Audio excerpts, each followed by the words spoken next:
नमस्कार, हमारे चैनल में आप सभी का स्वागत है। मैं हूं अनुराग। 1957 की बात है।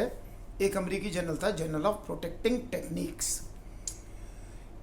इसमें एक पेपर छपा जिसने कई लोगों को हैरान किया। क्रिबायोजेन करके एक दवा थी कैंसर की, जिसका ट्रायल चल रहा था और ये उन मरीजों के लिए थी जो अंतिम चरण में जिनका रोग हो, कैंसर हो। तो एक व्यक्ति थे जिनका नाम उस पेपर में मिस्टर राइट करके लिखा गया। तो मिस्टर राइट साहब जो थे, उनकी लास्ट स्टेज थी कैंसर की और इतना फैल चुका था, गले, शरीर के लगभग हर हिस्से में गांठें पड़ गई थी। तो उनके डॉक्टर ने उन्हें कुछ ही दिन जीने के लिए दिए थे। तो क्रिबायोजेन के बारे में मिस्टर राइट को पता लगा, तो उन्होंने उसके बारे में पढ़ा। उन्होंने कहा, भाई ये दवा मुझे दे दो, शायद मैं बच जाऊँ। तो डॉक्टर ने कहा, भाई ये तो जिनकी ज़िंदगी 3 महीने की बची होती है उसमें ट्रायल चल रहा है और अभी तो ट्रायल ही है, तो आपके तो कुछ ही दिन बचे। पर मिस्टर राइट ने कहा, नहीं भाई मुझे दे दो। उन्हें दी और 2 दिन बाद जब उनका चेक किया गया तो कैंसर बिल्कुल ऐसे ख़त्म हो गया जैसे बर्फ़ पिघल जाती। जी हाँ। और उसके बाद मिस्टर राइट जो है बिल्कुल सही हो गए, घर चले गए। तो डॉक्टर भी हैरान थे।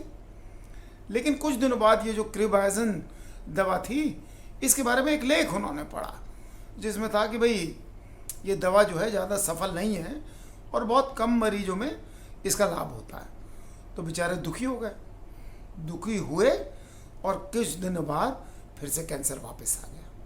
वापस उस अस्पताल में गए तो इस बार कैंसर ज़्यादा, जो कहते हैं ना, ज़्यादा एग्रेसिव था, ज़्यादा उग्र था।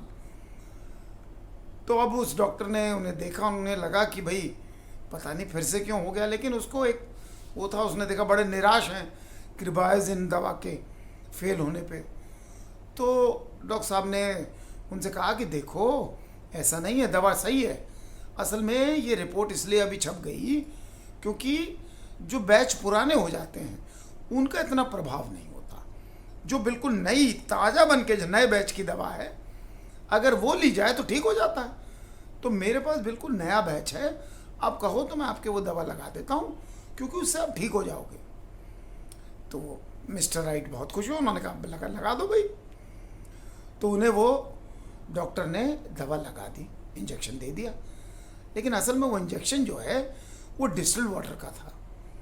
तो पानी का इंजेक्शन दिया और वाकई में 2-3 दिन बाद मिस्टर राइट फिर से ठीक हो गए और बिल्कुल ही कैंसर गायब हो गया।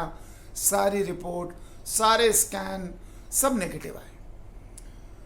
तो बड़ी हैरानी की बात थी। पेपर भी फिर उनके बारे में लिखना शुरू हो गया था और मिस्टर राइट घर पहुंच गए। लेकिन कुछ दिनों बाद ये जो क्रिबायोजेन दवा जो थी, इसका पेपर छपा और फाइनल रिपोर्ट आई। और फाइनल रिपोर्ट में ये आया कि ये दवा बिल्कुल भी प्रभावी नहीं है। इतना बड़ा जो निवेश था ये बेकार था और किसी मरीज को कोई फ़ायदा नहीं हुआ।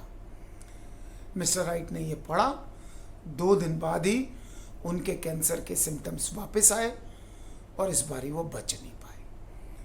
ये जर्नल में छपा था उस समय ये पेपर, एक वैज्ञानिक शोध पत्र में, और इसके बारे में, दवा के बारे में सारी जानकारी जो है रिसर्च की उपलब्ध हुई। तो ये था क्या?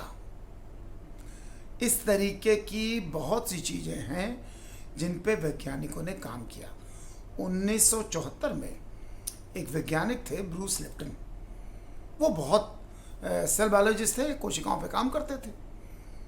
उन्हें भी लगा कि कोई ऐसी चीज़ है जो सब नियंत्रित करती है।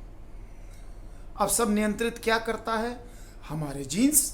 हम तो सब जीन्स को मानते हैं ना, जेनेटिक्स। हमारी जेनेटिक्स, जीन्स यानी वंशाणु जो पीढ़ी दर पीढ़ी आते हैं, हमें सब गुण दोष जो भी मिलते हैं इन वंशाणुओं की वजह से मिलते हैं।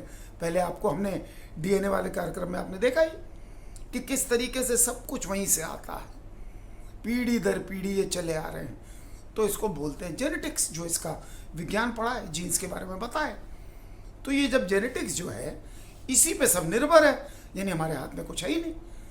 तो ब्रूस लिप्टन साहब जब काम कर रहे थे, उन्हें लगा कि नहीं, कोई ऐसी चीज़ भी है जो हमारे रोग भी ठीक कर सकती है, हमारी बीमारियां भी ठीक कर सकती है। यानी कुछ ऐसी अगर शरीर में कोई भी दिक्कतें हैं, देखिए आप जो भी नाक नक्श वगैरह तो जो है बन गए, लेकिन अगर कोई रोग आता है या किसी तरीके की और दिक्कतें, जैसे चलने फिरने में ही कोई दिक्कत हो रही है, छोटी मोटी चीज़ें जैसे मान लो बीपी बढ़ जाता है, इन सब को लेके सब बड़े परेशान थे। तो उन्हें लगा सब जीन्स के कारण नहीं होता।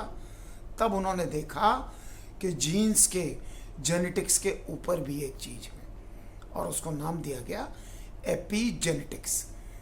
जी हाँ, आज हम एपीजेनेटिक्स के बारे में ही बात करेंगे।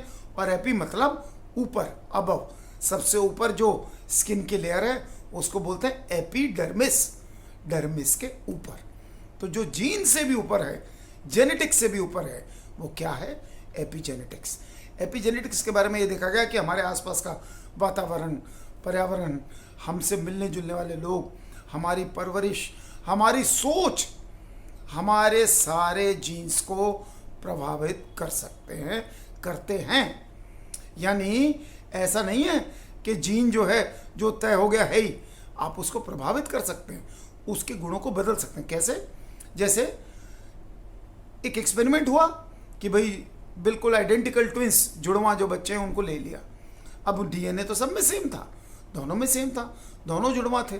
उससे भी ज़्यादा लोगों ने कोशिश की कि क्लोनिंग करके देखी। जानवरों में भी ये एक्सपेरिमेंट्स हुए हैं। तो क्लोनिंग में क्या होता है, एक ही जैसे दो प्रतिलिपि बनती है, बिल्कुल फोटोकॉपी। उसके बारे में कभी बताएंगे क्लोनिंग की टेक्निक्स क्या है। खैर, तो जब ये किया तो उन्होंने देखा दोनों को जब अलग अलग जगह से परवरिश मिली, अलग अलग पर्यावरण में पाला गया, तो देखने में हूबहू एक जैसे, लेकिन एक को बहुत जल्दी परेशानी ने घेर लिया, इस वजह से दिल के रोग हो गए। दूसरा दौड़ता भागता था, एक को 45-50 की उम्र में ही हार्ट अटैक आ गया और दूसरे को ऐसा कुछ नहीं था। यानी ये पाया कि भाई इन चीज़ों से हम प्रभावित होते हैं। यानी हमारी सोच जो है वो हमारे स्वास्थ्य, हमारे कौन से जीन एक्टिवेट होंगे, इसको नियंत्रित करती है। इसे ही एपिजेनेटिक्स कहते हैं। और इसलिए कहते हैं ना कि मन के हारे हार, मन के जीते जीत। तो बस यही है मन। इस मन को नियंत्रित कर लिया तो आप बहुत से रोग से बच सकते हैं। इस पर जब रिसर्च हुई तो जैसे हमने आपको बताया, डीएनए होता है, कॉइल गोल गोल घूम के पड़ा रहता है, किस पर लिपटा रहता है? हिस्टोन्स होते हैं। तो बड़ी मज़ेदार चीज़ें इसमें सामने आ रही हैं।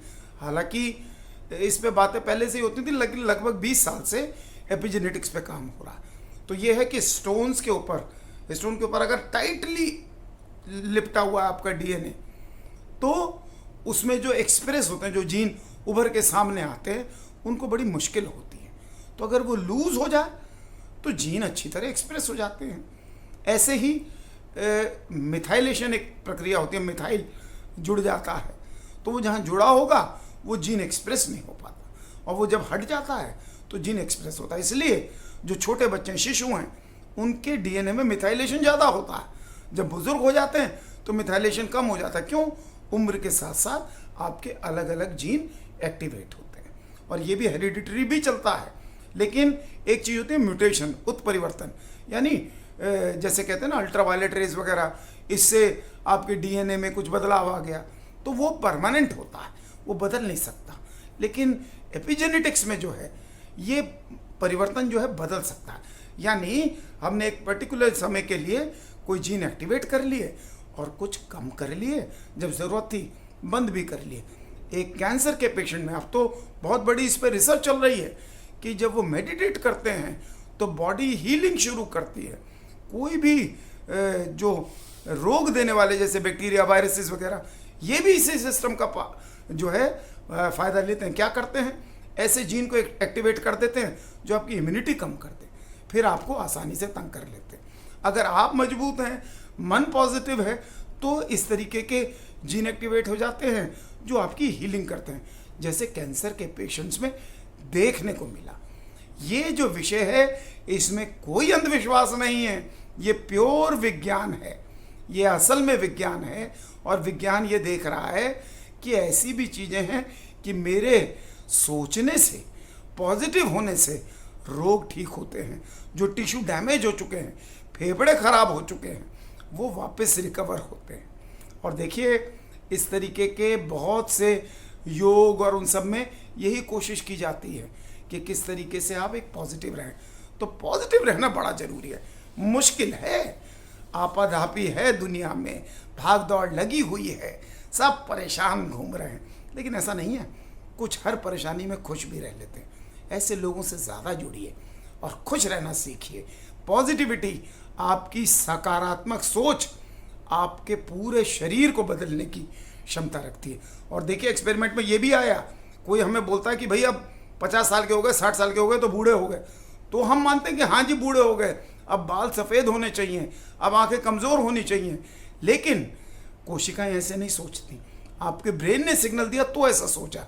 यानी अगर कोई ना कहे तो आप ऐसे ना बाल सफ़ेद होंगे, ना बूढ़े होंगे, ना आंखें खराब होंगी।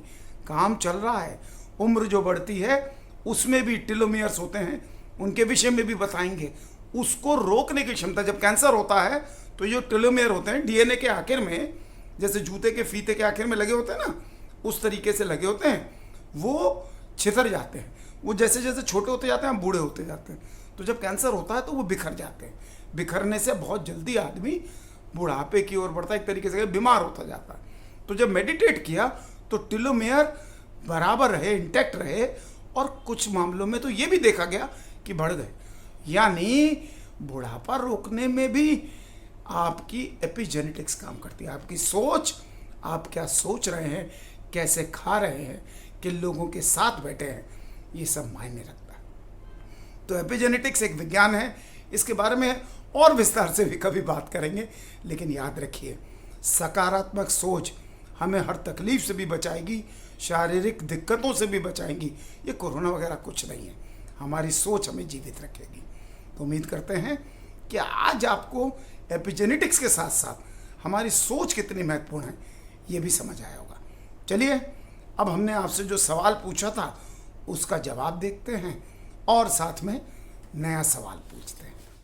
तो हमने आपसे सवाल पूछा था कि दुनिया का सबसे बड़ा रेगिस्तान कौन सा है। और देखिए इस सवाल में हमने जानबूझ के ये नहीं कहा था कि गर्म रेगिस्तान या ठंडा रेगिस्तान, हमने सिर्फ रेगिस्तान पूछा था। और सभी ने, जितनों ने भी जवाब दिया है, बिल्कुल सही जवाब दिया है। दुनिया का सबसे बड़ा रेगिस्तान एंटार्क्टिका है। रेगिस्तान की परिभाषा क्या है? जब पानी तरल रूप में नहीं है, 250 mm से भी कम बारिश होती है, चलिए वो एक अलग चीज़ है, लेकिन पानी उपलब्ध नहीं है। एंटार्क्टिका बर्फ़ है वहाँ पूरी जमी हुई। तो ये जवाब जो है, जैसे प्रतीक जी ने हमेशा की तरह सही जवाब दिया है, इसके अलावा जो है कृष्ण जी ने सही जवाब दिया है, आस्था ने सही जवाब दिया है, और संजय कुमार हैं, इन्होंने भी एंटार्क्टिका रेगिस्तान लिखा है, जो बिल्कुल सही है। इन्हें कहते हैं कोल्ड डेजर्ट, यानी शीत रेगिस्तान। और भारत में भी कोल्ड डेजर्ट है, इस सवाल में पूछ सकता था, लेकिन लाहौल स्पीति वगैरह जो एरिया है वो कोल्ड डेजर्ट में गिने जाते हैं। आज आपसे एक अलग सवाल पूछते हैं, और ये भी जो है, आज जो हमने एपिजेनेटिक्स पे चर्चा की उसी से जुड़ा है। देखिए एक डॉक्टर बीचर थे। डॉक्टर बीचर साहब जो थे, उन्होंने द्वितीय विश्व युद्ध में अपनी रिसर्च वगैरह सब छोड़ के डॉक्टर के तौर पे युद्ध में शामिल हुए। तो जब युद्ध में शामिल हुए तो वहाँ पर मॉर्फिन जो है, जब कोई भी सैनिक घायल होता था उसको मॉर्फिन देनी पड़ती थी, मॉर्फिन ख़त्म हो गई। तो डॉक्टर साहब ने क्या किया, सबको जो नॉर्मल सलाइन होता है, नमक का पानी कहते हैं जिसे, तो नॉर्मल सलाइन जो है वो चढ़ा दिया और उन्हें बोल दिया सैनिकों को ये मॉर्फिन है।